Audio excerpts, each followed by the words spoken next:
Donc Ça marche. bonjour, merci d'avoir répondu à mon invitation. Je suis ravie d'avoir cet échange avec toi. Eh ben, bonjour à toi, Magdalena. Ouais, je suis ravi que tu m'aies invité. C'est la première fois moi, que je suis interviewé comme ça, donc je vais essayer de donner le meilleur de moi-même et de transmettre tout ce que je peux pour toi et pour tes auditeurs. Je propose que tu commences par te présenter pour savoir pourquoi je t'ai invité à cette interview. Donc moi, je suis Bertrand. Je suis l'heureux propriétaire du blog Captain Papa et de la chaîne YouTube Captain Papa également. Et en fait, je suis surtout l'heureux papa de 4 enfants qui ont entre 10 ans et 3 ans. J'ai également pris un congé parental pendant 18 mois en 2022 à 2024. Et j'ai pensé que c'était intéressant de partager un petit peu mes expériences de vie. Donc j'ai créé ce blog et aujourd'hui, donc, je vais répondre à tes questions sur l'organisation que j'ai pu mettre en place dans ma maison pour essayer de faire fonctionner toute cette petite famille. Qu'est-ce que tu as mis en place en premier alors? Pour Bon, toi ou alors, pour tes enfants? bah, disons, la chose la plus essentielle pour moi et pour les enfants, en fait, c'est leur donner des routines. Alors, on est plus dans l'organisation du temps là que de l'espace, mais je pense que c'était le plus important pour moi, et c'est pour moi et pour mon épouse d'ailleurs, c'était leur créer en fait une routine assez claire avec une heure de lever particulière, toujours la même, avec la même routine de lever le matin. Alors, moi, en ce qui me concerne, c'est que j'aime bien remplir leur réservoir émotionnel le matin, donc j'essaye de passer du temps avec eux dans leur lit pour que ça se passe vraiment très cool. Et évidemment, une routine pour le soir également, pour que ça se passe du mieux possible. Encore une fois, c'est jamais parfait. Faut arrêter de penser que les parents, quand tes parents te disent, moi, les enfants se couchent sans problème, ça n'existe pas. Je pense que c'est des menteurs. Donc c'est toujours très compliqué, mais en tout cas, si tu n'as pas de routine, ça devient vraiment l'enfer. Et puis également, on avait également créé une présentation hebdomadaire, en fait, avec chaque jour, quelles sont les activités des enfants, parce que, passé un certain âge, on les inscrit au sport, ils font des activités, peut-être de la musique et tout ça. Et donc nous, chaque semaine, en fait, on avait un tableau affiché dans la cuisine avec, pour chaque enfant, les activités qu'il a. Comme ça permettait de savoir, tiens, demain, j'ai musique ou j'ai les sports, etc. Avec les horaires pour que voilà, ça lui saute aux yeux et qu'il soit pas surpris en fait quand on lui dit c'est l'heure de partir. J'ai l'impression que l'idée c'est aussi de les rendre autonomes, plus ou moins en fonction de leur âge. C'était ça aussi l'objectif? Exactement, voilà, ça c'est l'idéal en fait parce que si tu arrives à organiser ta vie et la vie de tes enfants et qu'ils arrivent à être autonomes le plus tôt possible, là tu te dégages énormément de poids et de responsabilité. Ouais, mais je te rejoins complètement sur les routines et souvent les gens pensent que les routines sont liées à l'ennui. Pas du tout. Ouais. Les routines, pour moi et pour toi, j'ai l'impression également que ça permet de fluidifier et cadrer le quotidien justement pour lâcher prise sur le reste, pour rendre les enfants plus autonomes, pour savoir où on va, ce qu'on doit faire et se faciliter la vie. Est-ce qu'il y a autre chose que tu as mis en place à part le Alors, calendrier et la routine du matin et du soir? alors après, sur l'aspect organisation de l'espace, on essaye de faire en sorte que les chambres des enfants soient pas trop polluées par les jouets parce que, en fait, ça vient, euh, ça vient polluer justement ta routine. En fait, quand les enfants vont vers l'heure du coucher et puis qu'en fait, ils croisent un jouet qui traîne, forcément, ils ont envie de jouer, c'est normal. Et donc, toi, tu vas devoir soit un peu hausser le ton, soit leur dire, bah non, le jouet, on va le ranger, et puis ça peut créer des crispations. Donc voilà, l'idée, c'était, en termes d'espace, c'était aussi d'éliminer le plus de diversion possible, d'attrait pour autre chose, que d'aller que d'utiliser simplement la chambre pour lire et se coucher, quoi. Alors ça rejoint quelque chose que je dis souvent dans mes articles, c'est que les objets nous distraient. Et dès que tu croises un objet, c'est une information que ton cerveau, tu t'en rends pas forcément compte, mais c'est une information Mm. que ton cerveau doit traiter Ouais. et qui te distrait de ton objectif si tu dois aller te brosser les dents. Enfin, en tout cas, ma fille est comme ça. Quand elle doit aller Non, se mais brosser les dents et qu'elle croise quelque chose, elle sait même plus ce qu'elle fait dans la salle de bain et pourquoi elle doit être dans ouais, telle ouais. pièce. Et là, en fait, on va toucher certainement ce que tu traites dans tes articles sur le minimalisme, mais c'est que là, je pense qu'il y a un effort à faire du côté des parents pour rentrer dans un mode on va dire, de déconsommation, notamment en période de Noël, qui sont, si tu veux aborder le sujet, on peut en parler, mais qui sont pour moi les pires voilà, pour moi, c'est juste horrible, quoi. Parce que tu as l'impression que les tantes, les tatas, les tontons, les grands-parents, etc., c'est une course à celui qui va en faire le plus. On est d'accord. Et c'est l'enfer parce que toi, tu subis le truc et tu te dis, mais non, mais j'ai pas envie que mes enfants aient autant de jouets. Mais s'ils les ont pas, t'as les grands-parents qui viennent, mais quand même, c'est pas normal, il faut quand même qu'ils soient heureux, ces enfants. Bah ouais, mais ils sont heureux, il n'y a pas de problème. Donc, euh, donc je sais pas, là on peut en parler, mais pour moi l'idée de base c'est s'il y a un truc qui rentre, il faut que tu arrives à en faire sortir un. Et puis si tu as la chance d'avoir une cave, eh ben, tu peux aussi justement filtrer un petit peu tes jouets en fonction de. Ben, voilà, tu fais en sorte que ce soit pas non plus trop la pagaille dans ta salle de jouets, ta salle de jeu, et tu gardes peut-être 3-4 jeux par enfant, et puis les autres ils vont à la cave, et puis tu les fais tourner régulièrement, quoi. Pour en revenir à l'organisation, parce que je sens qu'on dévie sur le minimalisme, mais c'est très bien, je pense qu'on va y venir de toute façon. Euh, Qu'est-ce qui a été ton plus gros problème ou le plus gros frein dans la famille pour mettre en place une organisation efficace? Est-ce que les Euh, enfants ont adhéré tout de suite? Est-ce que non, non, bah non, les enfants ils ton adhèrent pas. épouse était aussi organisée? Parce que des fois dans le couple, il y a des... Ouais, mon épouse est plus organisée que moi, c'est très bien. Et heureusement d'ailleurs, je pense que c'est mon meilleur investissement, c'est certainement mon mariage, euh, mon investissement dans l'organisation, je veux dire. Mais non, non, là-dessus, j'ai aucun souci. Et au contraire, en revanche, non, les enfants, non, les enfants, ils n'ont pas vraiment envie d'être organisés. Donc, tu arrives à trouver des tips pour, par exemple, faire en sorte qu'ils ne laissent pas traîner trop leurs affaires par terre quand ils se déshabillent le soir. Il faut que tu trouves aussi des moments, je dirais, des moments réguliers dans l'année où tu fais le tour de leur chambre avec eux, puis malheureusement, tous les petites créations qu'ils ont eues, que ce soit des découpages, des gribouillages sur une feuille, etc., à un moment donné, tu fais le point avec eux, tu te dis, OK, ça, on le garde ou est-ce qu'on le jette, quoi. Et donc, évidemment, enfin, il y a beaucoup de choses qui veulent le garder, mais il y en a quand même pas mal qui sont OK pour jeter. Donc ça, il faut le faire régulièrement, sinon enfin, as des tas de trucs qui servent vraiment à rien. Ouais, Et et donc, étonnamment, ils aiment bien parce qu'ils sont avec nous et ça fait un petit moment ouais, privilégié avec nous. Et deux, il y a ouais, beaucoup de choses en fait qu'ils arrivent à jeter, alors que nous, finalement, on ouais, aurait peut-être plus l'envie de garder pour le côté sentimental. Donc, je exactement. pense Ouais, je suis effectivement que d'accord. c'est une bonne idée de faire ça avec eux. On s'imagine que ça va nous freiner dans notre tri et qu'ils vont vouloir tout garder, mais j'ai l'impression que le problème, ça vient plutôt des parents finalement. Même pour Oui, les vêtements souvent tu te ou... dis, ouais, c'est vrai, souvent, bah ouais, ça pour le coup, ça c'est un souci, les vêtements. Là, pour le coup, mon épouse, elle est un peu moins. Là, là, j'ai un peu de pression à lui mettre, mais effectivement, les vêtements, c'est, ah, mais celui-là, tu te souviens quand elle était toute petite dans son truc. Et donc là, j'ai une malle entière à la cave avec que des vêtements souvenirs. Et chaque fois, j'ai dit, mais ce truc-là, on peut pas s'en débarrasser parce qu'on peut pas en garder trois si tu veux, quoi. Mhm. Mais bon. Donc là, à chaque fois qu'on trie les vêtements, on l'a encore fait la semaine dernière avant l'automne là, et effectivement là, c'est moi qui l'ai fait. Et je lui dis bon, écoute, on est d'accord que ça, on garde pas quoi. Ça s'est bien passé, on a pu en virer un bon paquet quoi. Alors, par rapport aux vêtements, j'ai vu, enfin, j'ai consacré un article sur le sujet, pas aux vêtements, aux souvenirs, pardon, j'ai consacré un article sur le sujet. Et un des points que je propose, c'est de refaire vivre les souvenirs. Et pour les vêtements, j'ai vu quelque chose il n'y a pas longtemps, c'est une petite entreprise qui fait des couvertures avec les morceaux de vêtements. Ah, pas mal. Ouais, ouais. donc tu Donc ça peut être récupères une et bonne tu. idée pour ta malle. Tu te fais une belle couverture pleine de souvenirs avec tous les bouts de tissu qui sont dans la cave. Et donc ça, c'est la boîte pour les vêtements et sur les souvenirs, c'est quoi? Tu les fais revivre comment? Alors ça dépend du souvenir, mais les dessins, j'encourage à les encadrer, en fait à les sélectionner et puis Ouais. à en faire des tableaux. Ou sinon tu peux tout simplement les prendre en photo et puis les garder en photo. Il n'y a pas forcément besoin d'avoir le dessin Ouais.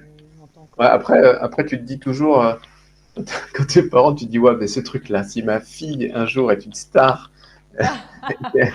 son premier coup de pinceau sur une feuille blanche, ça va être incroyable, quoi. Les gens vont se l'arracher. Ouais, tu gardes ça au début, puis après, tu te dis, non, en fait, elle en a fait 150, ça va aller, quoi. Tu disais que tu avais des astuces pour leur faire ramasser leurs vêtements et leurs... J'aimerais bien savoir Ouais, lesquels, parce que c'est une non, bah, en fait, préoccupation familiale j'ai lu courante. ça dans un bouquin. Alors, ça dépend de l'enfant, mais c'est simplement, enfin, nous, enfin, pour qu'ils les mettent au sale, en fait, on a deux paniers, juste pour leur dire, bah, ça c'est plutôt le blanc, ça c'est plutôt la couleur. Après, il suffit de mettre des paniers un petit peu sympas, ou pas qu'ils fassent du basket, quoi. Au moins qu'ils s'amusent à jeter les choses au sale. Et après, soit tu les. Moi, ce que j'aime bien, ce qui marche bien avec ma grande, et peut-être mon fils, ça marche aussi, il faut qu'il sache lire, c'est de leur mettre un petit mot, tu vois. T'écris un petit mot sur le tas de vêtements. Tu laisses un petit mot en disant bonjour, je suis ta serviette mouillée ou bonjour, je suis tes affaires sales. est-ce que tu veux bien me mettre dans le panier pour que je retrouve mes copines et discuter avec elles, tu vois, faire avec un peu d'humour. Et puis généralement, bah, ils le font, quoi, parce qu'ils trouvent ça génial d'avoir un petit papier, ça les fait marrer. Voilà, ça Ouais. t'évite de t'énerver, quoi. Voilà, Donc c'est tes ça l'astuce. astuces, c'est les routines, les rendre autonomes et passer par le jeu. Ouais, on peut résumer ça comme ça, il y a un peu d'humour. Alors après, l'humour, ça dépend aussi des enfants, quoi, parce qu'il y en a, il y en a qui ont du second degré, d'autres qui n'en ont pas. Ouais. Moi, j'en ai, et c'est vrai que pour mes enfants, c'est pas toujours évident, mais les plus grands ont du second degré, donc ça va. Et pour toi personnellement, pour retrouver, parce que tu as repris le travail, Ouais, et du coup pour jongler entre ta vie familiale et ta vie professionnelle, est-ce que tu as des astuces pour adultes cette fois? des astuces pour adultes. Ouais, alors là, c'est plutôt des astuces que je décris sur mon blog sur comment être très efficace au travail, justement pour réussir à faire à vraiment cloisonner en fait le temps que tu passes au travail et le temps que tu passes en famille. Enfin, pour moi, donc c'est l'organisation de ton temps de travail avec avec un bouquin qui m'a beaucoup marqué enfin plusieurs bouquins, mais un que j'ai trouvé très sympa qui s'appelle La 25e heure, qui est pas très connu et qui décrit plein de petites astuces très simples pour être plus efficace au travail. Une que j'apprécie énormément, c'est celle de, tu vois, je l'ai là, c'est celle de porter un casque. D'une part parce que ça me permet d'être plus focus au travail, et d'autre part, en fait, quand les gens viennent t'embêter dans ton bureau, eh ben, ils se disent qu'ils peuvent pas t'embêter, quoi. Visuellement, déjà, ils sentent que tu es concentré, donc ils ont moins tendance à t'embêter. Et si en plus tu veux être encore plus fourbe, tu fais semblant de parler, et genre tu as un appel téléphonique dans ton casque, et alors là tu es tranquille, les gens repartent tout de suite, et toi tu peux rester focus sur ce que tu es en train de faire. Donc ça veut pas dire qu'il faut pas du tout faire de social, mais souvent, je pense qu'on a tous eu des gens comme ça qui viennent juste pour discuter et qui en gros te prennent un peu de temps, quoi. Et finalement, ton temps, c'est ce que tu as de plus important. Donc ça, c'est une première astuce. La deuxième que j'essaie de mettre en œuvre, c'est c'est du 20-80, c'est-à-dire que c'est vraiment d'essayer de ne pas traiter tous mes emails, en fait, parce que dans tous mes emails, il y en a qui... C'est un peu moche ce que je vais dire, mais il y en a qui nécessitent pas de réponse. Et en gros, si tu réponds pas, tu te rends compte que le mec te relance pas, et que finalement, c'était peut-être pas si important que ça. Donc je l'ai fait par le passé. Là, je recommence un nouveau boulot, donc je suis encore dans ma phase d'apprentissage de tous les domaines, de tous les sujets. Donc évidemment, je suis plus pris dans le flow de tous les messages. Je n'arrive pas encore à faire le discernement entre ce qui est important et ce qui n'est pas. Mais je pense que d'ici quelques mois, j'arriverai à jauger ce qui mérite vraiment de l'attention de ma part et ce qui en mérite pas, quoi. Donc du coup, ça me permettra aussi ça de dégager du temps. Et le truc le plus important, je pense, que maintenant j'essaie de faire, c'est que je me suis dit que je vais m'acheter, j'ai acheté un abonnement avec un autre téléphone que pour le boulot. Donc ce numéro de téléphone, je le donne que aux gens du côté travail et mon téléphone perso. En fait, je le mets en mode avion, sauf pour ma femme si elle a besoin ou pour l'école, tu vois. Donc quand je suis au travail, en fait, mon téléphone perso, il est en mode avion. Je vais pas le consulter, je vais pas je vais pas sur Instagram, je vais pas sur Facebook, tout ça. Et donc j'ai que mon téléphone de bureau qui fonctionne. Et quand je vais déjeuner le midi, bah, je fais l'inverse, comme ça me permet même de recevoir des appels si j'ai envie. Et pareil, quand je rentre chez moi, voilà, je switch les deux. Et également désactivé les notifs sur mon ordi de travail. Tu sais, le truc horrible là, de Windows qui t'affiche à chaque fois que tu reçois un email ou tu entends la Mhm. petite musique. Tout ça, je l'ai enlevé. Parce que sinon, dès que tu reçois un truc, tu vas voir et puis tu te déconcentres, quoi.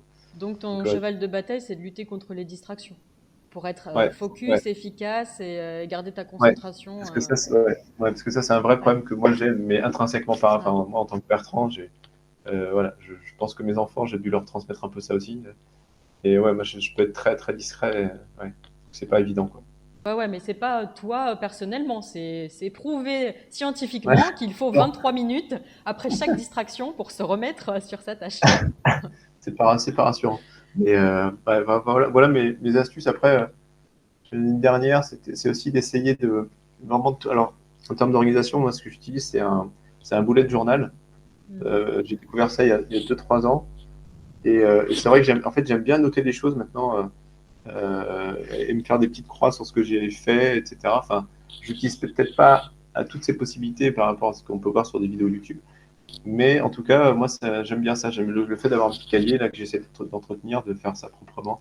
Et chaque soir, bah, j'écris dedans ce que je prévois de faire le lendemain, avec au moins 3 choses importantes que j'essaye de faire en premier. Je dis bien que j'essaye parce que je pense que là aussi, je suis pas le seul à me dire ah non mais attends, je vais traiter ce petit mail là, c'est rapide, comme ça j'ai un peu de dopamine, c'est génial, ça s'est fait. Hop, et celui-là aussi, c'est fait. Et puis en fait, tu dis ah mince, mais j'avais 3 gros trucs à faire, je les ai pas fait. Si tu veux bien, on peut bifurquer sur le minimalisme maintenant. Donc tu m'as dit que tu n'étais pas trop minimaliste. Non, non, j'en vois vraiment l'intérêt. Après, je sais pas non plus qu'est-ce qui se cache derrière le terme minimaliste, parce que après, tu Mhm. peux, voilà, enfin, tu vois, chacun a sa propre définition aussi, quoi. Moi, Carrément. voilà, pour moi, minimaliste, c'est faire en sorte de, je dirais, si je l'inventais maintenant, la définition, je dirais, c'est de posséder des objets dont j'ai besoin réellement, que j'utilise régulièrement, avec, allez, 10% d'objets que ça me fait plaisir d'avoir, que j'utilise pas, mais que je trouve ça sympa en termes de déco, en termes de souvenirs, etc. Tu vois, voilà, on va dire ça, un petit 10-15%. Après, c'est tout, mais après, il faut étendre ça à chaque membre de la famille, donc forcément, ça commence à prendre un peu de volume. Ouais, Et mais je suis l'intérêt d'accord que étant, tu soulèves la question de savoir qu'est-ce que le minimalisme, parce qu'on s'imagine, enfin, je trouve que c'est un peu mauvaise réputation dans le sens où quand on utilise le mot minimaliste, on s'imagine le baroudeur avec son sac à dos et sa brosse à dents.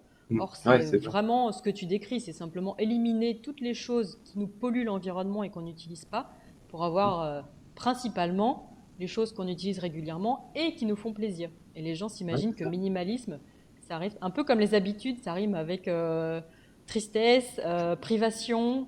Je suis d'accord, c'est un problème de définition et de perception du mot, ouais, tout à Ouais. fait. Et Et donc, pourtant, je suis j'ai d'accord, j'ai c'est des l'impression que tout le avantages. monde n'est pas. Enfin, qu'est-ce que tu veux dire par faire adhérer la famille? Faire adhérer, bah, en fait, Tu penses à la je dirais, famille proche ou tu penses justement à la période de Noël qu'on vient ouais, d'évoquer et... en fait, non, mais la période de Noël, c'est l'exemple concret, si tu veux, déjà. Nous on a essayé de mettre, on s'est déjà un peu battu avec mon épouse pour que, depuis, on va dire, ça fait peut-être 4-5 ans, pour qu'à Noël, en fait, c'est nous qui choisissions les cadeaux et qu'on dise aux gens, voilà ce qu'on a choisi, vous participez, vous mettez une cagnotte. Et on se servait du fait que les enfants croyaient au Père Noël, donc on disait aux mamies, tout ça, ah, c'est pas grave si c'est pas. De toute façon, les enfants, ils savent pas que c'est vous qui l'avez acheté, ça, donc de toute façon, il n'y a pas de problème, hein, rassurez-vous. Bon, donc vous participez, ils seront contents, et puis on vous enverra une photo s'ils sont pas là, de montrer que ce cadeau-là, ils ont ouvert, ils étaient super contents, comme ça, les parents là, sont contents. Et les grands-parents sont contents. Bon. Donc il faut faire adhérer effectivement les ascendants, hein, nos parents et nos parents, et ensuite les enfants, je dirais, parce que malgré tout, même si nous, on a fait le choix de ne pas avoir la télé à la maison, donc heureusement, mes enfants, ils ne voient pas des pubs à la télé entre deux dessins animés de tout ce que moi, finalement, j'ai vu, parce que je suis né dans les années 80, et quand je vois tout ce que moi, je voyais à la télé, c'est juste l'enfer, quoi. Donc on est quand même dans une phase de progression, je pense, là-dessus, en termes de décroissance de consommation. Mais en tout cas, donc je les emmène pas chez la grande récré, donc ils n'ont pas beaucoup d'idées non plus de cadeaux, tu vois. Mais malgré tout, ben, si à Noël, ils ont 3 cadeaux, ben, ils vont faire la gueule, quoi. Eux, ils comptent, tu vois. Ouais. Moi, mon numéro 3, il compte tout le temps. Même quand je lui sers des pâtes ou des frites à table, il compte. J'ai les mêmes. Que Ou C'est même le volume du cadeau est important. excellent. Mais tu sais, mais attends, c'est génial ce que tu es en train de me dire, parce qu'on était en train, justement, avec mon épouse, là, de faire des cadeaux, parce que j'ai mes deux enfants, là, mon premier fils et mon deuxième, ils ont 8 jours d'écart. Le premier, il fête son anniversaire le 8 octobre et l'autre le 16. Et, et, euh, et mon épouse me disait, attends, on a acheté un Lego très gros là pour le premier. Quand le second il va voir ça, il va vouloir un truc très gros, quoi. Et donc j'en étais à regarder, pour te dire le truc débile, j'étais à regarder la taille de la boîte sur Amazon pour voir si c'était une grosse boîte ou pas, quoi. Bon, c'est une anecdote de parents, quoi. Voilà. Ouais, c'est une longue transformation sociétale, je crois qu'il faut enclencher, mais bon là. Non, c'est un autre niveau, mais Ouais. je pense que si on y participe tous un petit peu en tant que parents, si on a déjà cet état d'esprit-là, et je pense qu'il y en a quand même de plus en plus aussi de parents qui sont là-dedans. Donc un jour, on va y arriver, quoi. Alors, Moi, quand j'étais gamin, je me souvenais encore, je disais ça à ma mère, je me souvenais que je balançais des chewing-gums par la fenêtre de ma voiture, tu sais, ouais. et ça me posait aucun souci, quoi. Je veux dire, et mes parents, ça ne posait pas de souci non plus, quoi. Et ça ne viendrait plus à l'idée de faire ce genre de choses. On a tellement évolué. Bah, le problème, c'est que ça évolue un peu dans la contrainte et une absence de liberté, tu vois, de pouvoir consommer Quand un magasin est fermé ou quand il y a une promo qui n'est plus valable, ils ont l'impression d'être privés de quelque chose. Enfin, c'est comme ça que je le ressens par rapport Ouais, aux gens que je peux c'est côtoyer. juste mais parce qu'on on nous a éduqués comme ça, ouais, pendant ces années-là, quoi.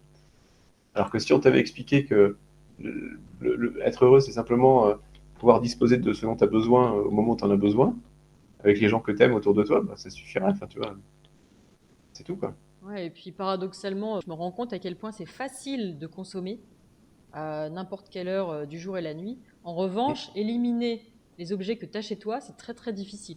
Ah bah ça c'est vrai, je suis tout à fait d'accord avec toi. Là, tu vois, dans ma cave, j'ai je dois avoir trois iPhones, je sais pas quoi en faire en fait. Parce Ouais. que je me dis, bon, je peux peut-être les revendre sur Back Market ou quoi, mais tu as des pièces informatiques, enfin, ça demande d'aller à la déchetterie, etc. C'est vrai que c'est pas évident. Je suis d'accord, il y a des trucs, tu sais pas où les jeter parce que tu te dis, je vais pas non plus le mettre dans ma poubelle. Ouais, c'est ça. Tu sais Il y a pas des où les batteries, des trucs jeter, comme ça. tu peux pas le Ouais, revendre parce que tout le monde en a 15 000 dans sa cave et essaye de le revendre déjà. ouais, c'est ça. Donc souvent les gens arrivent à trier, enfin souvent. Quand ils passent cette étape, ils arrivent à trier et à faire des tas de ce qu'ils veulent garder, ce qu'ils veulent jeter, mais après ils gardent dans leur cave, dans des cartons et la sortie est très difficile. Donc là, quel objectif t'aimerais atteindre? En Qu'est-ce que termes de t'aimerais minimalisme, améliorer en termes d'organisation et de minimalisme? en termes d'organisation, bah là, en fait, tu vois, on a un prochain objectif très simple. On a loué notre maison, en fait, cet été. Ce qui nous a imposé justement de virer plein de choses de nos placards, etc., pour les mettre à la cave pour que les gens qui y louent ben, puissent s'installer dans la maison. Donc on a visé un certain minimalisme finalement. Et en fait, on s'est rendu compte en rentrant de vacances que pour l'instant, on n'a toujours pas réouvert les cartons qu'on avait mis à la cave, comme quoi on n'avait pas forcément besoin de ces choses-là. Donc, premier objectif, à un moment donné, c'est d'aller à la cave et de se dire, bon, bah, finalement, ces trucs-là, est-ce qu'on les bazarde ou est-ce qu'on vraiment on les garde? Voilà, donc ce questionnement-là à faire, parce que du coup, la cave, en ce moment, c'est un peu la pagaille. Mais tu sais que c'est Euh, une des méthodes de désencombrement, ça, quand tu hésites sur des objets, tu les mets dans un carton, tu mets la date sur le carton et ensuite ouais, tu le laisses. Et si tu c'est n'as pas pas mal. ouvert ton carton dans 6 mois, c'est que tu peux te débarrasser de ce qu'il y a dedans. Surtout pas l'ouvrir, parce que sinon tu seras tenté de reprendre les Ouais, objets qu'il y a ouais, bah après, dedans. c'est comme des souvenirs, quoi, c'est clair. Ouais, après, tu mets de l'émotion, quoi. Tu mets de l'émotionnel. Donc ça, c'est la première étape. Ensuite, là où j'ai un effort à faire aussi, pour moi, maintenant que j'ai repris mon travail, c'est plus une organisation temporelle pour vraiment réussir à consacrer aussi du temps à mon blog, parce que, bah, ayant repris mon travail, j'ai un peu plus de difficultés là à me mettre sur mon blog. Et d'ailleurs, je te remercie de m'interviewer aujourd'hui, parce que ça me remet un petit peu la pression pour continuer à produire des choses là-dessus. Donc voilà, réussir à organiser encore mieux mon temps entre la partie professionnelle, la partie personnelle familiale et la partie personnelle projet personnel. Tu vois, je dirais que j'ai trois agendas dans mon cerveau qu'il faut que j'arrive à adapter dans ma semaine ou dans les mois qui viennent, quoi. Bon, bah, je te remercie d'avoir joué le jeu, d'avoir partagé ton expérience. Au plaisir, Magdalena, merci beaucoup. À bientôt!